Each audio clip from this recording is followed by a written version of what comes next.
말씀 보겠습니다. 마가복음 6장 45절에서 52절의 말씀을 우리 한 목소리로 봉독하겠습니다. 마가복음 6장 45절에서 52절의 말씀입니다. 우리 한 목소리로 봉독합니다. 시작. 예수께서 즉시 제자들을 재촉하사 자기가 무리를 보내는 동안에 배 타고 앞서 건너편 벳세다로 가게 하시고 무리를 작별하신 후에 기도하러 산으로 가시니라.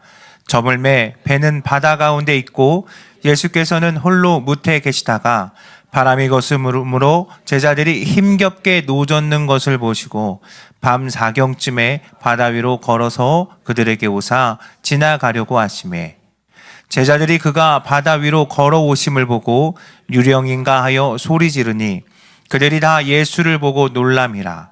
이에 예수께서 곧 그들에게 말씀하여 이르시되 안심하라 내니 두려워하지 말라 하시고 배에 올라 그들에게 가시니 바람이 그치는지라. 제자들이 마음에 심히 놀라니 이는 그들이 그 떡 떼시던 일을 깨닫지 못하고 도리어 그 마음이 둔하여졌음이러라. 아멘. 자, 우리 이 시간에는 목사님이 말씀을 전하지 않을 거예요. 오늘 이 시간에는 우리 장다윤 간사님 나오셔서 말씀 전해 주실 건데 나의 시선을 주께로라는 제목을 가지고 말씀 전해 주실 거예요. 여러분 정말 말씀 가운데 여러분들 은혜 받게 되길 소망합니다. 우리 장다윤 간사님 모시겠습니다.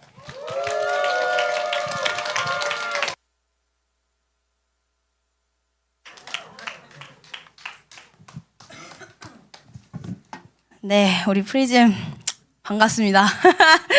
자, 우리 말씀의 제목 함께 따라 읽어봅시다. 나의 시선을 주께로.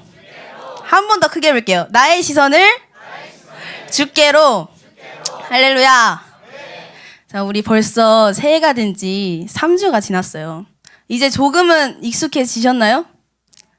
네, 익숙해진 친구들도 있을 것 같고 또 그냥 해가 바뀌었는지 뭔지 모르게 흘러가는 대로 그냥 지내고 있는 친구들도 있을 것 같고 우리 신입생이나 우리 고등학교에 이제 입학하는 친구들은 아직은 조금 마음이 싱숭생숭하지 않을까 싶습니다. 새해가 되면은 우리가 늘 하는 게 있잖아요. 작년과는 다르리. 무조건 내년에는 이번 연도에는 꼭 더 나은 삶을 살리. 우리 이렇게 다짐을 하죠. 뭐 매일 운동을 한다던가 아니면 아침에 일찍 일어난다던가 아니면 우리 매일 큐티를 하겠다던가 여러 가지 계획을 세우고 우리 목표를 세웁니다. 이런 계획과 목표를 세우는 데에는 동기와 이유가 있겠죠. 그 이유에는 계획을 행하는 그 사람을 보니 너무 멋있어 보이고 아니면은 어제보다 내일 더 나은 삶을 살기 위해서 또 더 나은 내가 되기 위해서일 것 같아요. 하지만 변화되기란 너무 쉽지 않은 것 같아요.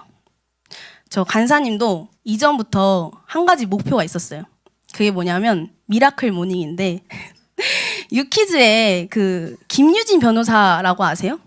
그분이 있어요. 그분이 4시 반에 항상 일어나서 뭐 책도 읽고 커피도 마시고 뭐 수영도 가고 이렇게 아침에 일찍 일어나서 그 바쁜 생활에 하지 못하는 것들을 새벽에 일어나서 여유를 좀 찾고 자기 관리를 하신다고 해요.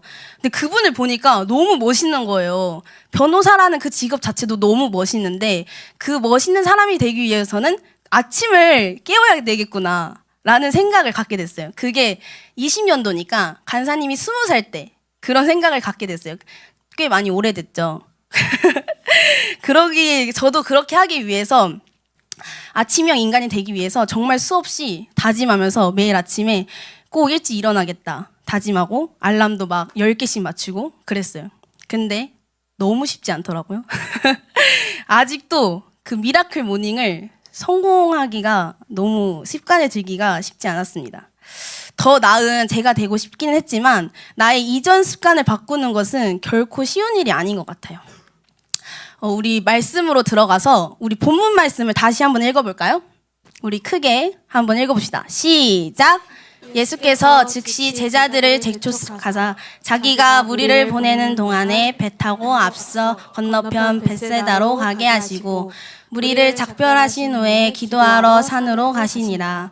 저물매 배는 가운데 있고 예수께서는 홀로 무태에 계시다가 바람이 거스름으로 제자들이 힘겹게 노젓는 것을 보시고 밤 사경쯤에 바다 위로 걸어서 그들에게 오사 지나가려 하심이 제자들이 그가 바다 위로 걸어오심을 보고 유령인가 하여 소리 지르니 그들이 다 예수를 보고 놀람이라.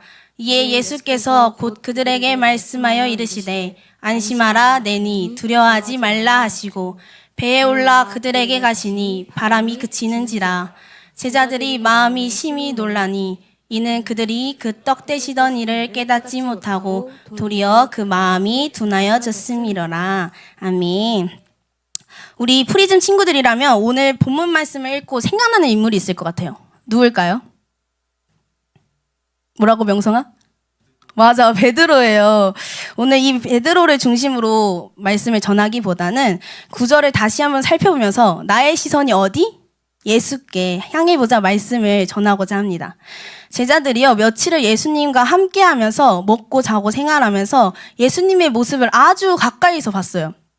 오늘 본문 말씀 전 상황이 또 무엇이냐면 우리가 많이 들어본 오병이어 사건이에요. 그 사건을 지난 후에 이제 벳세다로 가기 위해 배를 탄 그 상황인데 제자들은 예수님이 병 고치는 것도 보았고 귀신 들린 사람을 고치는 것도 보았고 심지어 예수님의 권능을 받고 나서 그 권능으로 사람들에게 기적을 행하고 또 말씀을 전하러 다니기도 했습니다.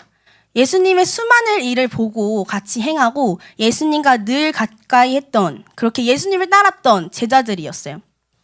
우리가 누군가의 제자가 된다는 건 또 제자가 되기 위해 결심을 한다는 건 그 사람이 나에게서 없는 것을 갖고 있기 때문이죠. 그걸 배우고 본받고 싶기에 제자가 되는 것입니다. 제자들도 예수님의 가르침을 받고 예수님을 본받고 살고 싶어서 그렇게 예수님을 따라 살았던 자들이에요. 그래서 예수님이 가는 길을 같이 행하고 예수님이 행하시는 일을 바라보고 예수님의 말씀에 귀를 기울이고 예수님을 닮기 위해 예수님과 함께하는 시간, 모든 시간에 누구에게 집중했을까요? 예수님께 집중을 했겠죠. 그런 제자들이었지만 예수님과 잠시 떨어진 그 잠깐 사이, 예수님이 계시지 않는 그 바다 위 그 잠깐 사이에 다시 두려워하고 다시 마음이 둔해진 제자들의 모습을 볼 수 있습니다. 우리 본문 말씀 마가복음 6장 49절을 다시 읽어봅시다. 시작. 제자들이 그가 바다 위로 걸어오심을 보고 유령인가 하여 소리 지르니 아멘. 예수님의 명령에 따라서 먼저 배에 타서 벳세다로 가다가 파도를 만나게 돼요. 그 상황 가운데 바다 위를 걸어오시는 예수님을 깨닫지 못하고 유령이라 그들이 착각합니다. 제자들이 이렇게 두려워하고 무서워서 막 소리까지 지른 이유가 무엇일까요? 바로 예수님을 바라보지 않았기 때문이죠. 예수님이 제자들을 배에 태워 보내실 때 너희들끼리만 가라 하면서 보내시지 않았거든요. 그런 제자들이 예수님은 언제 오실까? 어떻게 예수님은 오실까? 기다리고 있었다면 무리를 걸어오는 그 형체를 보면서 단순히 저건 유령일 거야 라고 착각을 했을까요? 또 만약에 정말 예수님이 너희들끼리만 가라 라고 했더라도 예수님을 계속 생각하고 예수님을 계속 바라봤다면 수많은 기적을 행하신 예수님이 바로 옆에서 지켜봐왔는데 그 바다 위 보이는 형체를 그저 유령이라고만 착각을 했을까요? 우리 함께 생각해 볼 수 있을 것 같습니다. 또 마가복음 6장 52절을 읽어봅시다. 시작.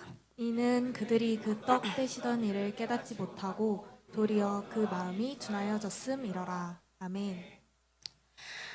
예수님을 바라보지 않으면 우리는 작은 것에도 놀라고 두려워하고 마음이 둔해지기 쉬워요. 예수님을 바라보고 있지 않으면 나의 일상 속에서 또 심지어 이렇게 말씀을 듣는 가운데서도 예수님을 깨닫기가 어렵습니다. 예수님을 유령이라 착각한 제자들에게 예수님께서 안심하라, 나다라고 말씀하시죠. 두려워하지 말라고 말씀하십니다. 이에 베드로가 우리가 아는 것처럼 정말 예수님이시면, 주님이시면 제가 바다 위로 걸어갈 수 있게 해주세요라고 말하잖아요. 그래서 예수님께서 오라 하면서 베드로가 바다 위를 걸을 수 있게 해주십니다. 베드로가 처음에는 저 앞에 보이는 게 예수님이다, 예수님이 오셨구나 하면서 한 발 한 발을 예수님께 집중하면서 걸었을 거예요. 그런데 물에 빠진 이유가 무엇입니까? 바람. 갑자기 바람을 보고 무서워서 물에 빠지게 되었어요. 예수님에게로 우리가 가는 길이 예수님만 있던가요? 여러분? 아니죠. 우리가 예수님에게로 향하고 있지만 예수님만 우리 앞에 존재하는 것이 아니라 다른 것도 너무나도 많습니다. 또 예수님에게로 가는 길이 결코 평탄하고 예쁜 길은 아닌 것 같아요. 예수님으로만 향해 있던 나의 시선을 빼앗는 바람 같은 것들이 너무나도 우리에겐 많습니다. 우리가 다이어트를 계획하고 딱 시작하려고 하면은 언니가 갑자기 치킨 사줄게 막 이러고 친구들이 우리 마라탕 먹으러 가자 하고 나의 의지와 관계없이 주위에서 방해가 막 들어오잖아요. 그것처럼 우리 신앙생활도 마찬가지인 것 같아요. 이제 좀 기도하면서 살아가겠다. 이제 좀 말씀에 집중해야겠다. 큐티 열심히 해야겠다. 또 예배를 더 사모해야겠다. 의지가 생겨도 연초라고 생기는 약속들, 또 방학이니까 그동안 못 봤던 드라마 정주행, 또 내가 여러 가지 큐티하지 못할 상황, 기도하지 못할 상황, 내가 교회 가지 못할 상황, 그런 상황들이 생기고 때로는 상처받기도 하고 다툼이 생기기도 하고 오해가 생기기도 하죠. 우리 이런 나의 시선을 뺏는 상황과 환경에서 그 상황에 나의 시선을 두기보다 상황에 나의 시선을 맞추기보다 예수님을 더 바라보고 예수님을 더 갈망하고 예수님께 더 시선을 두는 프리즘이 되기를 축복합니다. 그렇다면 우리 예수님께 시선을 두기 위해서는 어떻게 해야 될까요? 먼저 홀로 예수님과 대면하는 시간을 가져야 됩니다. 요한복음 6장 15절 말씀 읽어봅시다. 시작. 그러므로 예수께서 그들이 와서 자기를 억지로 붙들어 임금으로 삼으려는 줄 아시고 다시 혼자 산으로 떠나가시니라. 아멘. 이 바다 위를 걷기 전에 사건이 뭐라고 했죠? 오병이어, 맞아요. 오병이어 사건. 그 당시에 식량을 해결해 줬다는 건, 그것도 그렇게 많은 사람을 한꺼번에 먹일 수 있었다는 건 어마어마했던 사건이에요. 그러니 어땠을까요? 예수님의 소문을 듣기도 했고 직접 보기도 했으니까 정말 예수님이 우리에게 너무나도 필요하겠다. 나에게 정말 필요하겠다. 많은 사람들이 예수님 떠나지 말라고 붙잡고 자신의 필요를 구하고 붙잡고 방금 읽은 말씀처럼 그냥 우리의 왕이 되어달라고 빌었을 것 같아요. 이에 예수님은 그들을 다 두시고 혼자 산으로 행하셨어요. 사람들의 환호와 사람들의 시선을 피하시고 하나님께 시선을 두기 위해 홀로 행하신 것입니다. 우리는 늘 많은 사람과 함께 살아가요. 우리가 혼자 집에 있다고 하더라도 핸드폰 보면서 사람들과 소통하고 사람들이 어떻게 사는지 보고 쇼츠를 보고 릴스를 보면서 살아가죠. 계속해서 세상의 이야기를 보고 들으면서 나의 시선이 빼앗기기 너무 쉽습니다. 자신을 둘러싸인 세상의 소리를 두고 홀로 산으로 행하신 예수님처럼 우리도 우리 일상에서 세상의 소리를 잠시 내려놓고 하나님과 1대1로 만나는 시간이 있기를 축복합니다. 그 시간이 꼭 길지 않더라도 괜찮은 것 같아요. 그냥 잠깐 화장실에 가서 잠깐 예수님을 생각하다든지 아니면 밥 먹기 전에 우리 기도하니까 그때라도 생각한다든지 시간을 따로 구별해도 너무나도 좋고 그렇게라도 우리 예수님을 갈망하기 위해 예수님께 시선을 놓치지 않기 위해 더욱더 애쓰는 프리즘이 되었으면 좋겠어요. 또 우리의 시선을 하나님께 두기 위해서는 주님이 우리와 늘 함께 계신다는 것을 믿어야 됩니다. 본문 말씀 48절을 보면은 바람이 거스름으로 제자들이 힘겹게 노젓는 것을 보시고 밤 사경쯤에 바다 위로 걸어서 그들에게 오라라고 말씀하십니다. 먼저 보낸 제자들에게 주님이 관심이 없지 않으셨어요. 제자들을 바라보고 계셨고 제자들의 그 힘겨움을 알고 계셨어요. 그래서 그런 제자들을 보시고 그들에게 향하시죠. 또한 자신임을 깨닫지 못하는 그 제자들에게 안심해라 나다 라고 말씀하시면서 바람을 잠잠하게 만드셨어요. 예수님이 우리 눈에 보이지는 않지만 예수님은 늘 우리와 함께 계십니다.